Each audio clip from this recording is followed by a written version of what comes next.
Everyone, तो आज हम इस प्रॉब्लम के थ्रू टाइम एंड डिस्टेंस की दो काफ़ी इंपॉर्टेंट फॉर्मूलाज देखेंगे जो कि काफ़ी इंपॉर्टेंट है। ठीक है, तो स्टार्ट करते हैं। आप हिंदी एंड इंग्लिश के अंदर पढ़ सकते हो।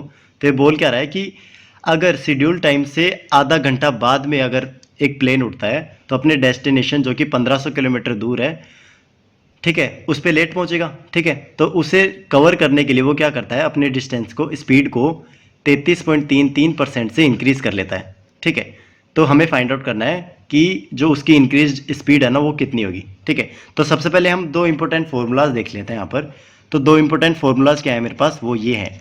D equals to S one into में एस टू अपॉन में S one plus S two into में कैपिटल टी, और D equals to S one into में एस टू अपॉन में एस वन माइनस का एस टू इंटू में small T. ठीक है, यहाँ पर डी क्या है मेरे पास, डिस्टेंस है। एस वन क्या है मेरे पास, इनिशियल स्पीड है। ठीक है, एस वन इनिशियल स्पीड है, और कुछ इंक्रीमेंट या डिक्रीमेंट करके जो स्पीड एस टू बनेगी ना वो एस टू है मेरी। ठीक है, और उन दोनों का एडिशन है नीचे और उन दोनों का सब्ट्रैक्शन है। यहाँ पर कैपिटल की टी क्या है मेरे पास, ये है टोटल टाइम। टोटल टाइम लगा हुआ है जो कि S one and S two के थ्रू कवर किया हुआ है, और यहाँ पर दोनों के टाइम का डिफरेंस है जो कि S one and S two के थ्रू कवर किया हुआ है। ठीक है, तो ये मेरे पास दो इंपॉर्टेंट, काफ़ी इंपॉर्टेंट फॉर्मूलाज हैं। ये बोट एंड स्ट्रीम के अंदर भी यूज़ होते हैं, मतलब काफ़ी जगह यूज़ होते हैं। तो इसी को यूज़ करके हम सोल्व करते हैं इस वाली प्रॉब्लम को। तो ये क्या बोल रहा है कि 30.33 से इंक्रीज़ कर लेता है अपनी स्पीड को, तो 30.33 का फ्रैक्शन वैल्यू क्या होगी, 1/3। तो इसका मतलब क्या हुआ, 4/3। इनिशियल स्पीड कितनी थी, तो 3x, तो फाइनल कितनी होगी, 4x। ठीक है, तो S1 मेरे पास 3x आ गई, S2 कितनी आ गई, 4x।